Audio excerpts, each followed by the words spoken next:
আসসালামু আলাইকুম। আজকে আমি শেয়ার করব একটা হেলথি মাফিনের রেসিপি যেটা খেতেও অনেক বেশি মজা। এখানে আমি নিয়েছি হাফটা আপেল, একটা কলা, 1/4 cup raisin, half cup spinach and এখানে দিব 1 টেবিল স্পুন অলিভ অয়েল।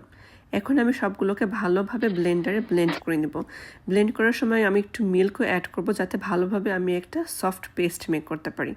এখন একটা বলে আমি অ্যাড করব একটা ডিম, 4 টেবিল স্পুন অলিভ অয়েল, তার ভিতরে আমি অ্যাড করব হাফটা গাজর যেটাকে ভালো করে শ্রেড করে নিয়েছিলাম, তার ভিতরে অ্যাড করলাম আমার মিক্স করা সেই পেস্টটা, তারপর দিয়েছি একটুখানি সল্ট, হাফ কাপ ময়দা, হাফ কাপ দিয়েছি ওটস, তারপরে আমি যেটা অ্যাড করব সেটা হচ্ছে 1 teaspoon baking powder and 1 teaspoon vanilla. তারপর আমি সব কিছুকে ভালোভাবে মিক্স করে নিব।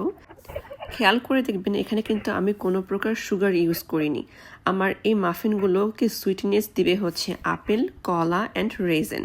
অন টপ চকলেট চিপও অ্যাড করেছি জাস্ট ফর দ্য লক। তারপর আমি এগুলোকে ভালোভাবে বেক করে নিব ওভেনের ভিতরে 350 ডিগ্রিতে ফর 25 মিনিটস। আমার বেবি সবজি খেতে চায় না, তাই মাঝে মাঝে আমি ওকে এভাবে খাওয়াই, অ্যান্ড ট্রাস্ট মি, এটা অনেক বেশি মজা।